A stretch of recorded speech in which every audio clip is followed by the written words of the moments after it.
안녕하세요. 반갑습니다. 이렇게 큰 환호를 받으리라 예상치 못했어요.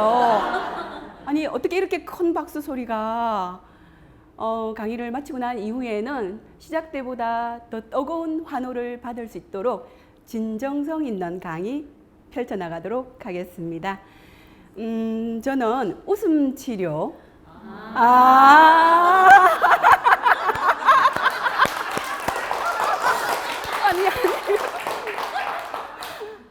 아니 어쩐지 그죠? 아니 저거 뭐 미소가 아름답다고 그죠? 시작하기 전부터 그렇게 말씀하셨잖아요.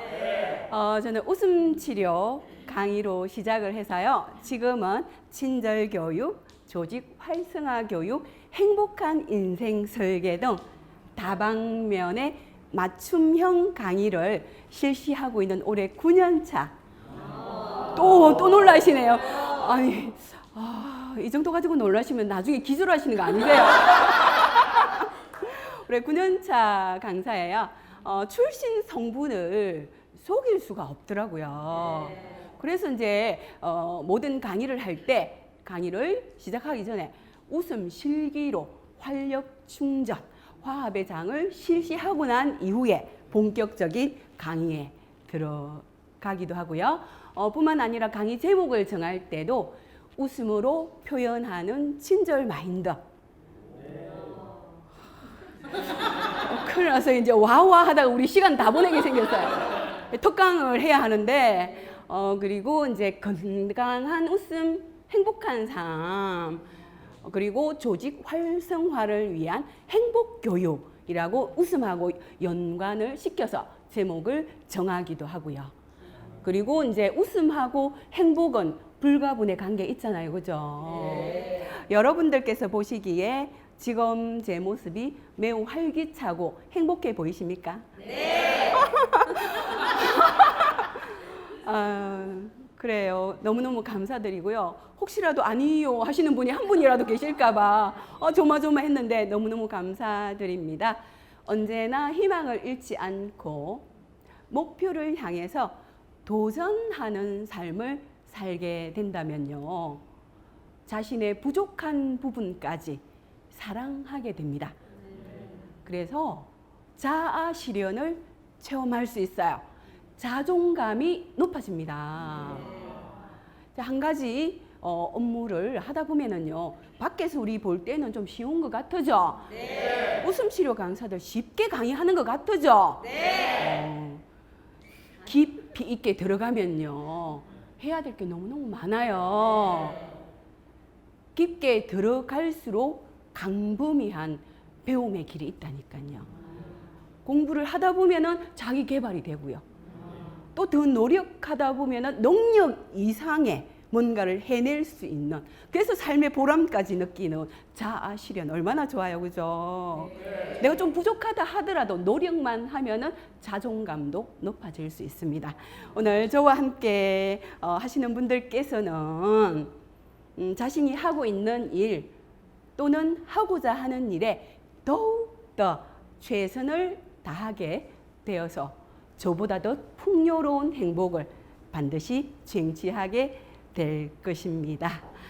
오늘의 키워드는요, 목표, 도전, 희망, 행복, 요 네 단어로 한번 밀고 나가 보겠고요. 자, 강의를 크게 두 꼭지로 나누자면 목표를 향해서 도전하는 삶으로부터 시작을 해서 행복한 삶의 노하우로 마무리를 짓도록 하겠습니다.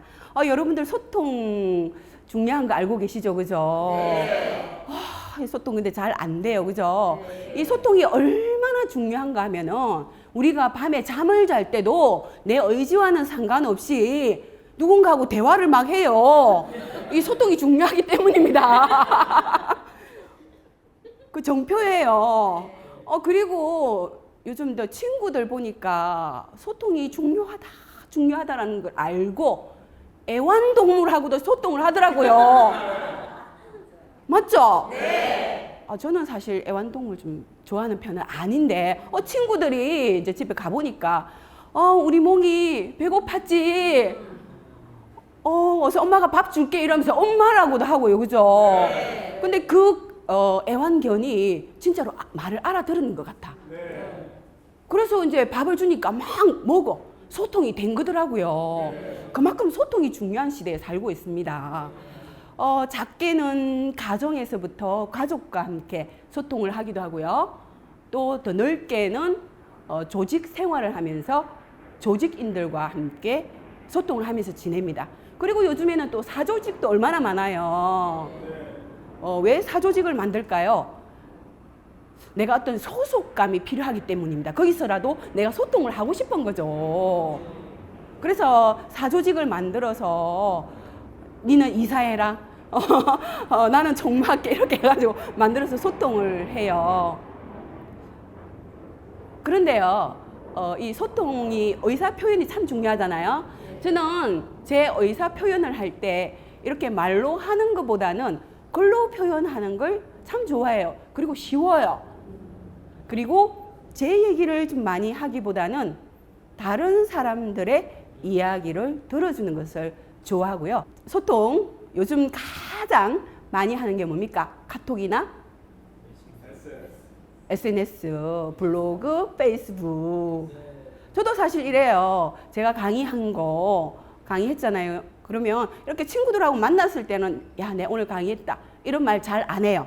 안 하는데 SNS에 올려요.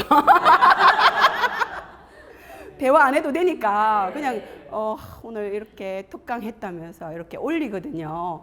그러면 많은 분들이 이렇게 응원해 주기도 하고요. 그죠? 그렇잖아요. 자, 우리가 소통할 때 요즘 가장 많이 하는 도구가 바로 핸드폰을 통해서 카톡을 많이 해요. 그죠? 좋은 글들이 너무 많아. 그 일일이 다 읽고 있으면 하루에 다 저물죠? 네. 바쁘잖아요. 바쁜데 중요한 것만 읽어봐요. 그죠? 와, 어느 날 나에게 이런 카톡이 왔어요. 삶의 목적이 행복이라면 웃음은 행복의 문을 여는 열쇠다. 너무 좋죠, 그죠? 네. 아니, 그럼 제가 이렇게 꼭 문자를 남겨요. 가능한 한, 최대한 이제 글로서 그때 심경을 제가 전달을 하면서 의사소통을 하는 거죠. 물론 일일이 답변 절대 못해요. 하루에도 수십 통씩 오는데 그 일일이 어떻게 합니까, 그죠? 그래서 이제 이 좋은 글을 딱 봤어요. 그러면 너무 좋아요, 글이. 아니, 이렇게 웃음 예찬을 이렇게 하고 제가 모셔가겠습니다 하고 제 것으로 만들어서 이렇게 강의 시간에 이렇게 활용하기도 하고요. 그리고 이제 블로그나 페이스북 이렇게 하잖아요. 그죠? 그때도 이렇게 합니다. 내가 이제 블로그를 하다가 어느 날, 내 의지하고는 상관없이 어떤 다른 블로그에 갔는데 너무너무 멋진 시가 있는 거예요. 자연이 들려주는 말, 척 로퍼라는 시인이 썼더라고요. 나무가 하는 말을 들었습니다. 우뚝 서서 세상의 몸을 내맡겨라. 관용하고 굽힐 줄 알아라. 하늘이 하는 말을 들었습니다. 마음을 열어라. 경계와 담장을 허물어라. 그리고 날아올라라. 태양이 하는 말을 들었습니다. 다른 이들을 돌보아라. 너의 따뜻함을 다른 사람들이 느끼도록 하여라. 냇물이 하는 말을 들었습니다. 느긋하게 흐름을 따르라. 쉬지 말고 움직여라. 머뭇거리거나 두려워하지 말라. 작은 풀들이 하는 말을 들었습니다. 겸손하라. 단순하라. 작은 것들의 아름다움을 존중하라. 이렇게 멋진 시가 있는 거예요. 그럼 여러분들 감동하겠죠, 그죠? 막 이렇게 감수성이 막 이렇게 충만해져요. 그래서 이제 좋은 글 감사합니다. 항상 남기죠, 그죠? 글로서 내 심경을 남깁니다. 그렇게 해가지고 또 제 블로그로 모셔와요. 강의 시간에 또 활용을 하는 겁니다. 이렇게 SNS를 통해서 이렇게 많이 글로 쓰면서 또 내가 글로 남기기도 하고 배울 게 참 많더라고요. 그리고 이제 제 얘기를 지금은 제가 친구들하고 만나잖아요, 그죠? 네, 오늘 강의에서 이런 말 많이 안 하는데요. 친구들이 먼저 얘기를 해줘요. 너 오늘 강의 어땠니? 두 번째 시집 언제 받아볼 수 있는데 이런 식으로 저에 대해서 먼저 물어보니까 제가 막 강의한다고 어필 안 해도 친구들이 먼저 물어봐 주니까 제가 얘기를 이어나가기 쉽잖아요. 그래 조만간 두 번째 시집 받아볼 수 있을 거야. 그리고 오늘 강의 정말 좋았지. 친구 누구누구도 청강하러 왔었어. 많이 성장했다라고 하되 이렇게 얘기를 하는 거예요. 제 얘기를 많이 하기보다는 다른 친구들이 이야기를 해주기를 제가 기다리는 거죠. 뭐 내가 강의를 한다고 이렇게 하기보다는 그죠? 무슨 뜻인지 아시겠죠, 그죠? 그리고 이제 청강하기를 제가 절교했다라고 말씀을 드렸잖아요, 그죠? 이때는 한 20대 한 중반 정도 된 것 같아요. 어떤 이유에서인지는 잘 모르겠으나 뭔가 남의 얘기를 많이 듣고 싶은 거예요. 그런 욕망이 불타올랐거든요. 그래서 이제 시민교양 강좌 청강을 하루는 하러 갔습니다. 요즘은 평생 학습 시대잖아요. 알고 계시죠? 그래서 여러 강좌들이 절비합니다. 노래, 요가는 기본이고요. 민요, 판소리, 기타, 또 뭐가 있습니까? 또 뭐 체조, 다방면에 강좌들이 많아서 자기가 관심 있는 분야에 수강 신청을 해서 일정 기간 강의를 수강하면 되죠, 그죠? 근데 5, 6년 전만 하더라도요, 이렇게 강좌들이 많지 않았어요.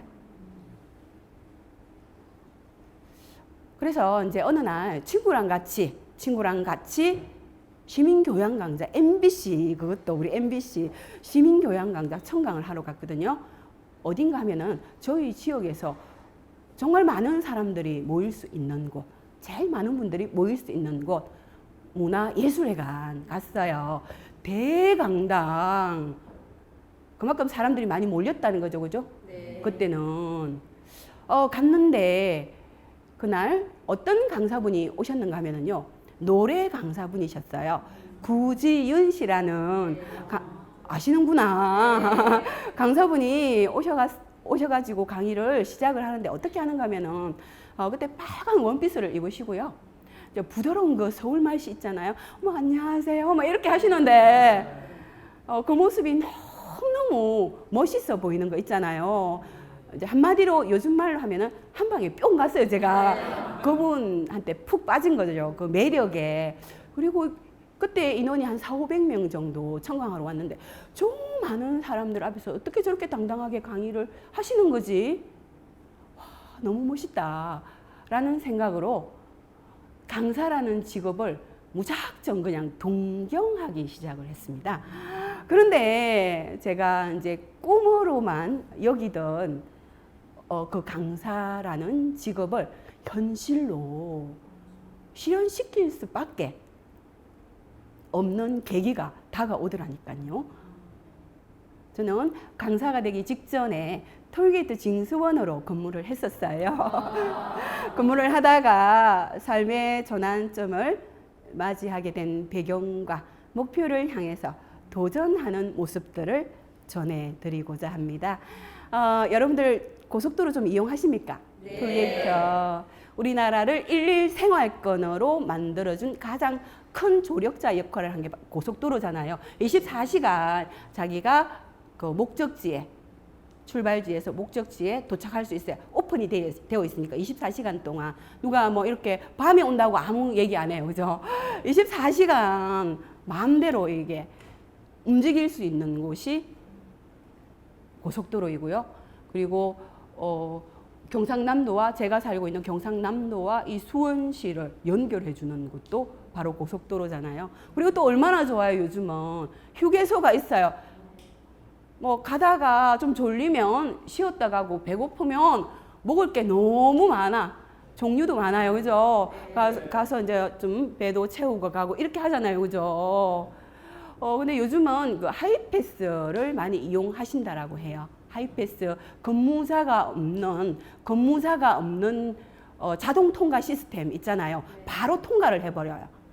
빠르게 통과할 수 있죠. 왜냐하면 내가 뽑은 통행권과 요금을 지불하지 않아도 됩니다. 후불제로 다 계산이 되는 거죠, 그죠?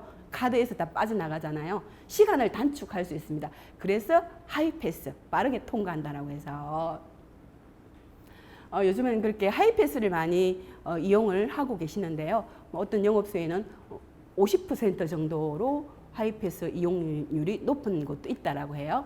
제가 근무할 당시만 하더라도요, 모든 차량들은 근무자를 통과해야 됐어요. 그래서 이 근무자의 역할이 뭔가 하면은 고객이 자기가 딱 입구 들어설 때 통행권 뽑죠, 그죠? 그 통행권에 입구 번호가 있어요. 예를 들어서 뭐 북부산에서 올렸으면 북부산 150번, 그리고 서부산 244번 이 번호가 있거든요. 그리고 그 구간별로 요금이 있는 거예요. 그 요금을 수납을 하는 역할을 하는 게 바로 톨게이트 징수원들의 역할이죠. 근데 이때 서비스 정신을 발휘해야 되는 곳이에요. 톨게이트 징수원들의 역할이. 물론 이제 뭐 이럴 경우는 있습니다. 그죠? 출퇴근 시간이에요. 출퇴근 시간인데 차가 막 밀려 있는데 일일이 뭐 고객님 호칭 붙여가면서 일일이 이렇게 서비스 정신을 발휘할 수 없어요. 그때는 먼저 차를 빼야 되는 게 목적이잖아요. 그죠? 그 외에는 가능한 한 모든 고객들에게 서비스 정신을 발휘를 했어요. 어떤 업무를 수행을 했는지 아직까지도 기억에 생생합니다. 그죠? 저 멀리 이제 차가 이렇게 들어와요. 그죠? 차가 이렇게 들어오면 고객을 맞이할 준비를, 마음의 준비를 하고 있는 거예요. 하고 있다가 이제 차가 이렇게 정차를 딱 합니다. 그죠? 그러면 맞이 인사부터 시작합니다. 어서 오십시오, 고객님. 하면서 앉은 상태에서 고개를 15도 정도 공손하게 15도 정도 숙이는 거예요. 자, 그러면 숙이고 나면 이제 그 고객이 자신이 뽑은 통행권하고 통행요금을 보통 같이 줘요. 그러면 내가 얼마 받았다는 것을 상기를 해줍니다. 만원 받았습니다, 고객님. 이때도요, 통행권을 받을 때 그냥 한 손으로 받는 게 아니라 왼손이 먼저 나가요. 왼손이 더 가까우니까. 그리고 오른손이 이렇게 팔꿈치까지 따라와요. 최대한 공손하게 받는 거죠. 자, 만원 받았습니다, 고객님. 그리고 통행요금이 얼마라는 걸 상기를 시켜줍니다. 그 통행권을 기계 속으로 넣으면 딱 뜨기도 하고요. 오랫동안 근무를 하다 보면 통행권만 봐도 북부산에서 탔구나. 그러면 요금이 4,500원이잖아. 통행요금 4,500원입니다, 고객님. 거스름돈 5,500원 드리겠습니다, 고객님. 하면서 줄 때도 또 이렇게 공손하게 거스름돈을 교부를 하는 거죠. 이게 끝이 아니에요. 뭐가 또 있는가 하면은 배웅 인사가 남은 거예요. 마지막 인사. 고객이 딱 이제 거스름돈을 챙겨였고, 조금 늦으신 분들도 계셔요. 좀 너긋하게 하시는 분들도 계시고, 고객이 차량을 출발하려는 순간 안녕히 가십시오, 고객님 하면서 또 15도 정도 숙여요. 또 경우에 따라서는 빗길 안전 운행하십시오, 고객님.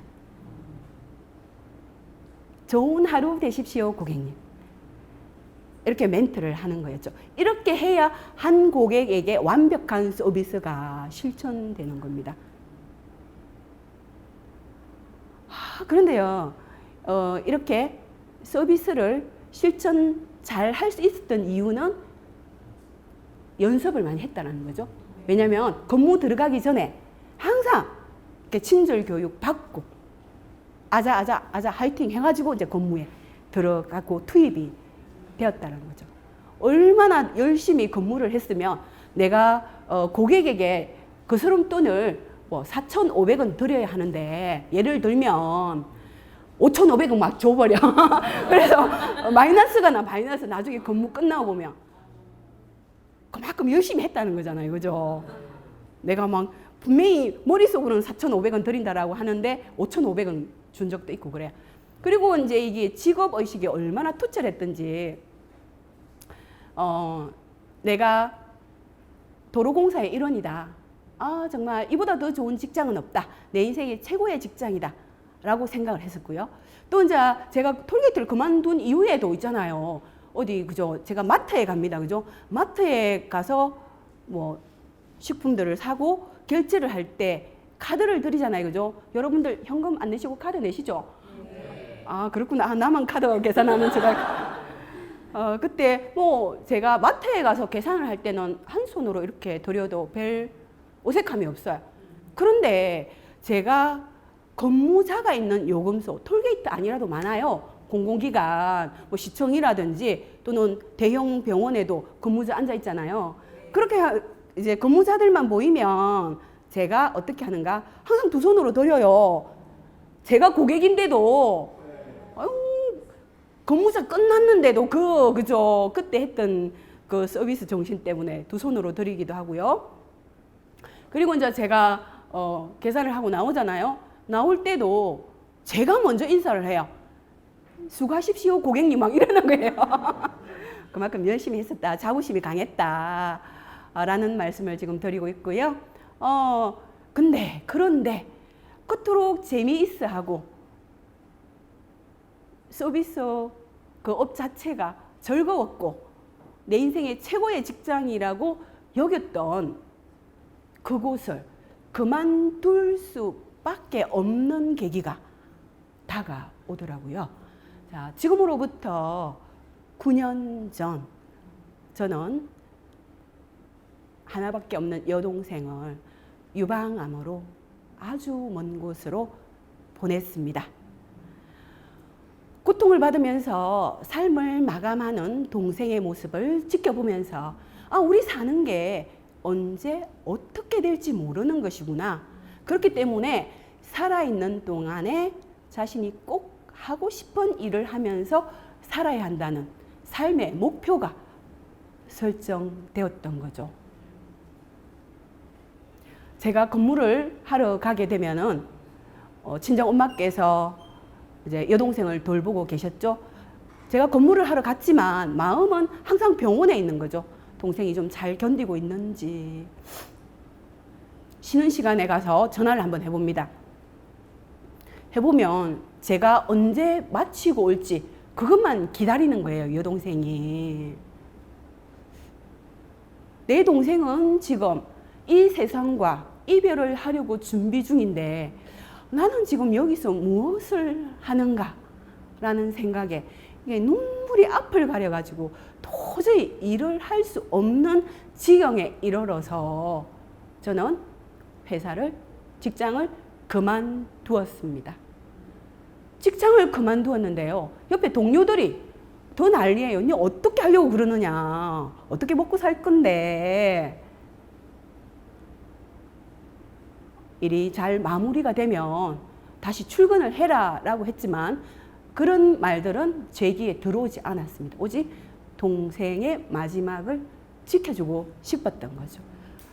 직장 그만두었는데 그렇게 날아갈 듯이 기뻤어요. 이제 회사에 출근을 해야 된다는 그 강박관념에서 벗어날 수 있었잖아요. 주사를 맞을 때 그렇게 아파하더라고요.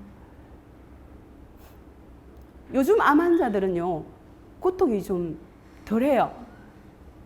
덜 고통스러워 하면서 마지막을 맞이할 수 있습니다. 아프면 여기 파우치를 붙여요. 진통이 없어지는 파우치를 붙입니다. 근데 그때 당시만 하더라도 진통제를 남발하면 안 된다. 가능한 먹지 마라. 그런 시대에 살았거든요.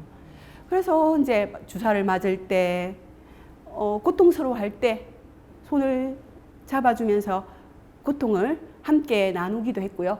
또한 기운 없어 하더라고요. 그때 부축을 하면서 운동을 시켜주기도 했습니다. 하루는 제가 물었습니다. 동생이 잠을 안 자더라고요. 그래서 왜 잠을 안 자니 물었더니 언니, 내가 잠들면 깨어나지 못할 것 같아. 그런 말을 하더라고요. 그만큼 살고자 하는 의욕이 강했죠. 그러던 어느 날 병실 안이 깝깝하다라고 하소연을 하더라고요, 동생이.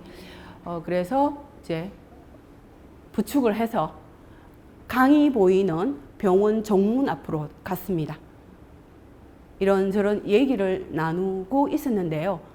저는 그때 병원 앞 플래카드에서 웃음치료사라는 직종을 처음으로 접했습니다. 저는 그런 웃음치료사라는 직종이 있는지도 몰랐습니다. 이제 병원 정문 앞이다 보니까 여러 장의 플래카드들이 이렇게 걸쳐져 있었겠죠. 그죠? 제 눈을 자꾸 유혹하는 글귀가 보여요. 자격증만 취득을 하면은 강의를 할 수 있다라는 거예요. 그래서 더 유심히 보게 되었죠. 그랬더니 바로 지척에 있는 대학교에서 이틀 동안 실시하는 자격증 프로그램이더라고요. 근데 그때는 갈 수가 없었습니다. 왜냐하면 동생을 지켜주는 일에 최선을 다해야 했기 때문입니다. 그래서 제가 동생한테 한번 물어봤습니다. 언니, 저 자격증 취득해서 강의 한번 해볼까? 라고 했더니 여동생이 언니는 잘 할 수 있을 거야 라는 말을 건네주었고요. 그 말을 건네준 며칠 후에 여동생은 더 이상 고통이 없는 곳으로 떠났습니다. 제가 톨게이트를 그만두고요. 여동생과 함께 보낸 20일은 2시간에 불과했고요. 여동생을 보내주는 일에 최선을 다한 후 저는 목표를 향해서 웃음치료사 자격증을 취득했습니다. 그때 적어두었던 전화번호로 전화를 해서 일정을 조절을 해서 대구 쪽으로 발걸음을 향했던 거죠. 그래서 자격증을 취득하면 시작에 불과하죠. 그죠? 그건 끝이 아니잖아요. 자격증 취득했다라는 거는 내가 뭔가를 하기 위한 시작일 뿐입니다. 봉사활동부터 강의를 시작을 했죠. 그런데요, 봉사활동 할 것도 여의치가 않았습니다. 하루는 제 딸 아들을 데리고 방학이어서 데리고 봉사활동할 곳에 도착을 했는데요. 연이어서 건장한 남녀가 한 5분이 이따만 악기를 들고 오는 거라요. 그래서 이거 뭐지? 라고 했더니 알고 보니까 웃음치료가 캔슬되고 음악치료가 채택이 되었는데 담당자분이 저에게 연락을 해주지 않았던 거죠. 그 정도로 미미한 그런 존재였고요. 그래서 이렇게 어떤 생각이 드는가 하면은 여기에서 머물 수 없다? 그런 생각 있잖아요. 왜요? 그죠? 그래서 좀 더 넓은 강단에 서고 싶다는 욕망이 불타오르더라고요. 그리고 수없이 쏟아지는 웃음치료사들 사이에서 살아남아야겠다는 생각이 들었습니다. 그래서 저만의 차별화 전략을 3가지를 실천을 했습니다. 그 첫 번째 차별화 전략 넘버1입니다. 그죠? 학력을 업그레이드 시키기 위해서 야간 대학에 진학을 했습니다. 저희 집 가정 형편을 본다면요, 대학을 다닐 시간적, 경제적 여유가 전혀 없었습니다. 하지만 저는 뜻이 있으면 길이 있다는 진리 하나만 믿고 배움의 길에 들었었던 거죠. 그런데요, 내가 딱 학생 신분이 됐어요. 학생이라는 신분도요, 강사라는 직업 못지않게 설레이던걸요. 내가 뭔가 배운다는 이 자체가 막 가슴 떨리더라니까요. 제일 앞줄에 거의 앉았고요. 그런데 배울 게 너무 많았어요. 내가 하나를 배웠잖아요. 그러면 모르는 게 더 많이 늘어나는 거 있잖아요. 하나를 배웠는데 2개를 더 몰라. 알면 알수록 모르는 게 많아지는 게 지식. 그래서 제가 그때 딱 체험한 게 이거였습니다. 그래서 벼는 익을수록 고개를 숙이는 거구나 라는 생각이 들더라고요. 그리고 이제 수업이 있어요. 그죠? 레포터 제출합니다. 그죠? 레포트를 하기 위해서 이제 일단 책을 읽어야 돼요. 인문의 숲에서 경령을 만나다. 레포터 제출해야 되니까. 이제 이 책에 어떤 내용들이 있지? 막 열심히 책을 읽어야 보니까는 우리 이제 조선시대 때부터 음식으로 이렇게 중국과 교류도 했구나. 그러면 소통은 바통이네. 이런 거 제가 직접 알아내기도 하고요. 뿐만 아니라 이제 발표하는 시간이 좀 많았어요. 발표하는 시간 순간에도 내가 뭘 한다라고 했을까요? 생각했을까요? 발표하는 순간에도 강의를 한다라는 생각으로 발표 수업에 임했죠.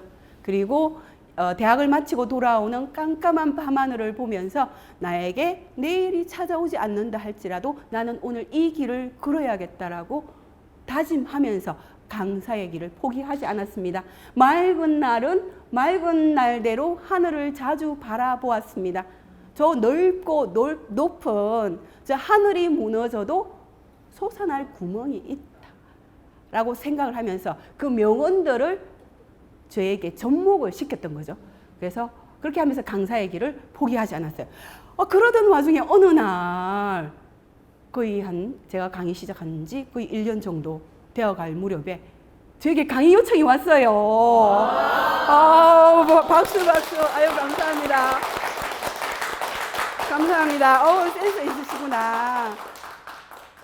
제가 제일 처음으로 강단에 선 건 봉사활동 말고 강사료를 받고 강단에 선 곳이 진주시청에서 진주시 보건소 직원분들과 암환우 가족분들을 모시고 웃음 치료를 했습니다. 그때는 잘하기는 했겠습니까? 그죠? 모든 면에서 어떤 분이셨는가 하면은요. 암 환자들이 보건소에 등록하는 건 알고 계시죠? 그죠? 그래서 자기가 지원 받을 수 있는 거는 지원 받을 수 있잖아요. 그죠? 그때 여동생을 관리해 주셨던 손영자 선생님. 조남도 잊을 수가 없어요. 강사료가 있다는 걸 어떻게 알았는가 하면은 강의 요청하시면서 매달 며칠 강의 요청을 하시면서 계좌번호를 묻는 거예요.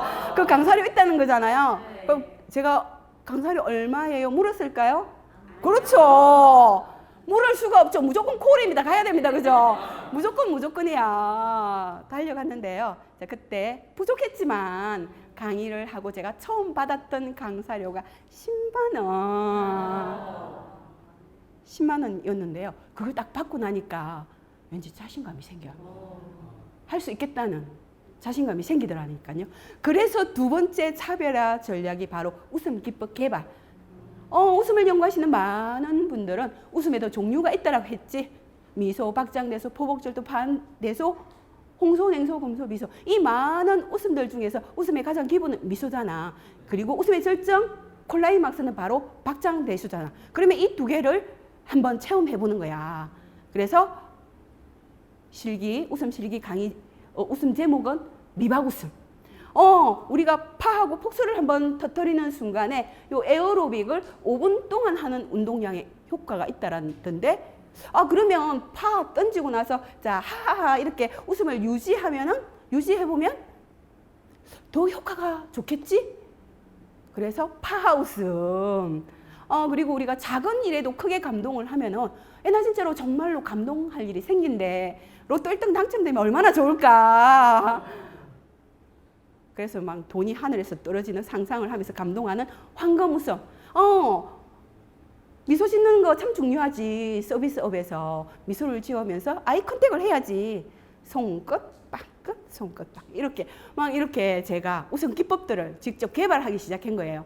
개발만 하면 될까요? 연습이 필요합니다. 그래서 이제 연습을 하기 시작했습니다. 집에서.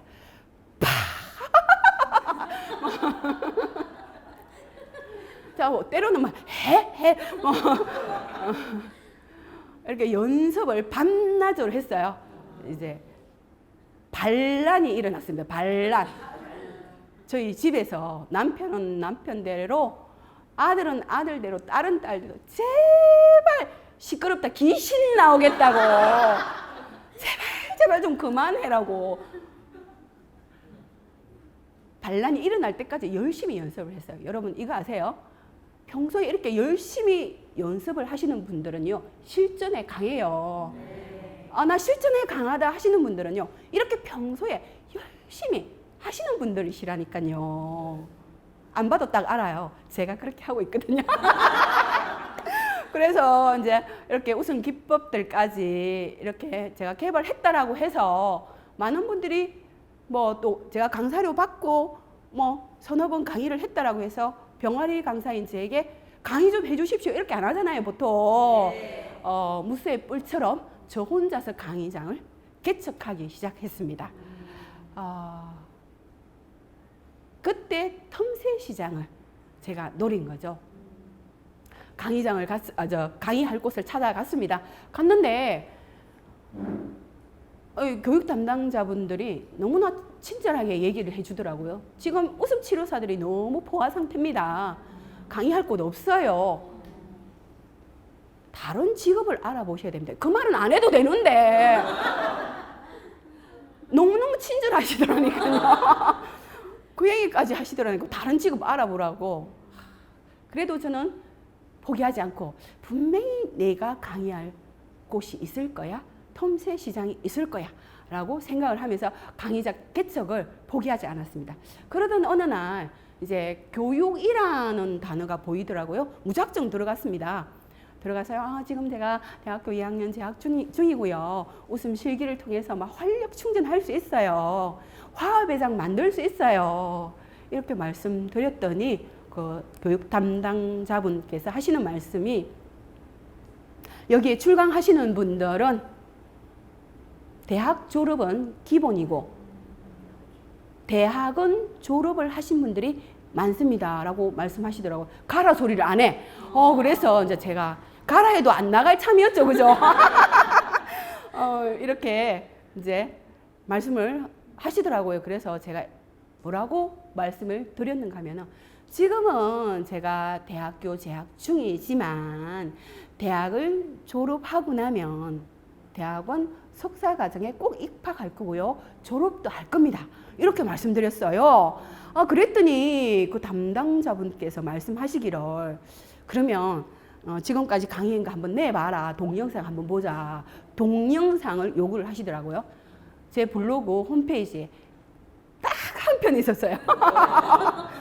얼마나 다행이에요, 그죠? 타이밍, 인생은 타이밍입니다.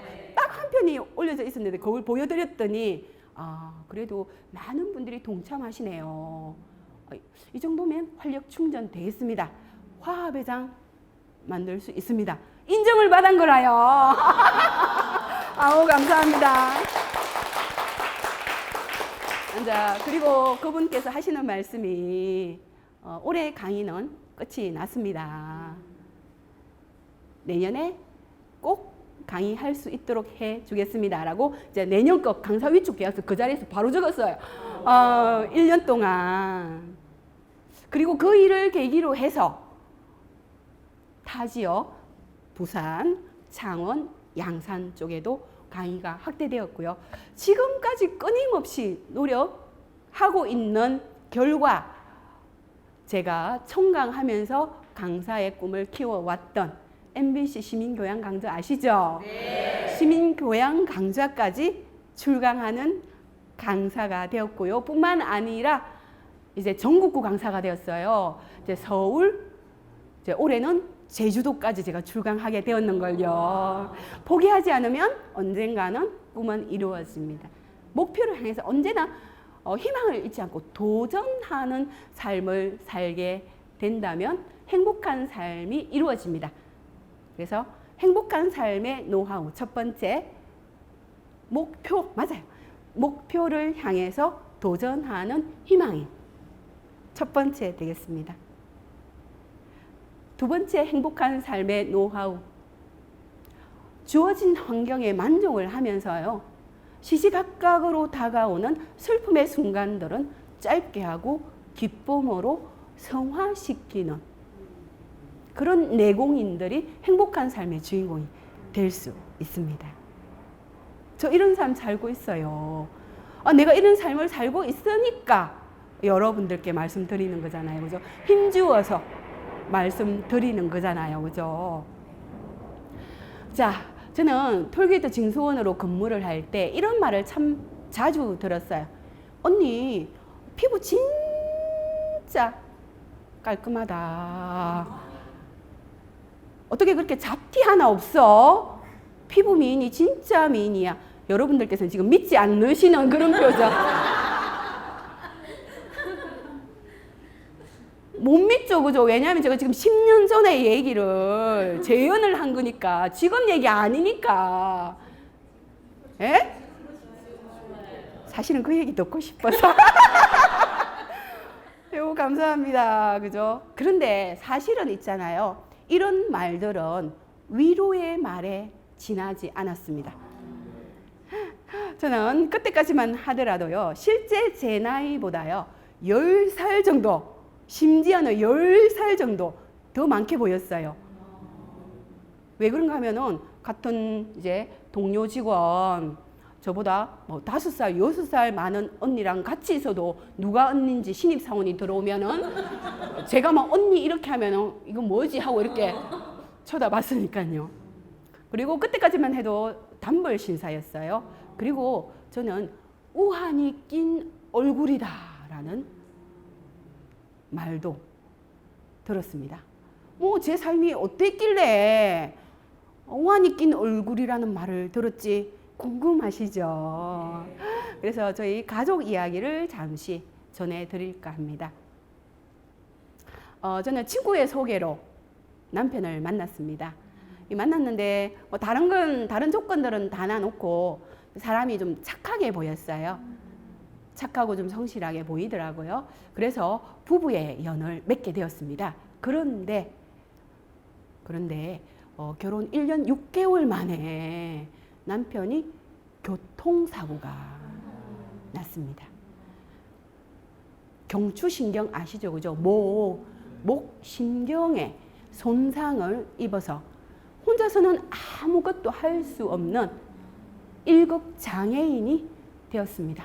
그리고 저는 22년이 지나고 23년 차인 지금까지 남편의 손과 발이 되어주고 있습니다. 많이 힘들었을 것 같죠? 네. 삶의 무게 무거웠을 것 같죠? 네. 온갖 세상 무거운 짐은 저 혼자 다 지고 있었다니까요. 어떻게 보면 이게 뭐 힘겨움인지 모를 수도 있었을 거예요. 고통의 순간 연속이었죠. 제일 힘든 게 뭐였는가 하면은 이제 먹는 거는 먹여줄 수 있어요. 혼자 화장실 못 가요? 그럼 어떻게 해야 되는지 아시죠? 그죠? 신변 처리. 혼자 화장실 못 가니까. 지금까지 이 손으로 해주고 있다니까요. 그것뿐이겠습니까? 이제 남편이 꼼짝 못 하니까 저 옷 입히는 거까지. 아침에 일어나면, 아이고, 그죠? 아침에 일어나면 뭐부터 시작을 하는가 하면은 저부터 챙기질 않고 남편을 먼저 챙기는 거예요. 바지를 제일 먼저 입혀줘요. 자기 혼자 못 입으니까. 그리고 전동 휠체어에 태워요. 그리고 머리 감기고 막 얼굴 씻기고 뭐 손하고 이렇게 다 씻겨주고 나서 상의를 갈아입혀요. 저 거기서 끝이겠습니까? 아니에요. 그죠? 화장품 발라야 돼요. 그죠?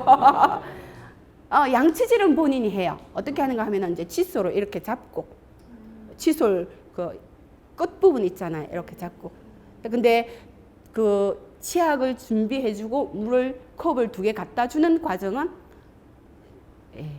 보호자의 역할이죠. 그래서 이제 하고 이제 화장품도 이렇게 바릅니다. 그죠? 얼굴하고 이렇게 바르고 나서 또 그것만 끝이 아니에요. 또 향수를 찾아요. 그래서 향수까지 이렇게 뿌려주면 그나마 다행인 것이 전동 휠체어는 이제 손은 마음대로 안 돼도 그죠? 이렇게 요 바닥으로 좀 몰고 다닐 수 있죠. 그죠? 얼마나 다행이에요. 그리고 요즘은 또 어떻습니까? 휠체어가 바로 탈 수 있는 휠체어 택시 아시죠? 노란 차. 갈수록 좀 편리해지더라고요. 예전에는 남편을 업고 차에 태우고 그래서 얼마나 힘들었겠어요. 그죠? 그렇게 했고요. 지금까지 제가 남편 곁을 지켜오고 있는 이유는요. 이렇게 힘들지만 가끔씩 제 몸도 귀찮을 때 있잖아요. 그죠? 있는데 이렇게 남편 곁을 지켜오고 있는 이유는 남편이 살아있다는 자체에 감사하며 살아있으니까 얼마나 다행이에요. 가족을 이룰 수 있고 그리고 나보다 더 힘든 사람은 하루아침에 움직일 수 없게 된 남편이잖아요. 그렇게 생각을 하면서 늘 기도하는 마음으로 남편의 손과 발이 되어주고 있습니다. 사실 역경을 견뎌내는 사람들은 그 어떤 다른 일이 다가오더라도 헤쳐나갈 수 있습니다. 왜냐하면 가장 높은 곳에 올라가려면 가장 낮은 곳부터 시작해야 되잖아요. 그죠? 그래서 그렇게 낮은 곳부터 역경부터 이겨내는 사람들은 내가 높은 곳에 오르더라도 잘 쉽게 무너지지 않죠. 오늘 저와 마주한 이 시간 나는 누구인가? 나는 어디로 가야 하는가? 나는 무엇을 해야 하는가? 행복의 초점 한 번 더 점검해 보면서 목표를 향해서 도전하는 삶을 살았으면 좋겠습니다. 도전하는 자는 행복합니다. 자, 지금까지 경청해 주셔서 감사합니다. 감사합니다.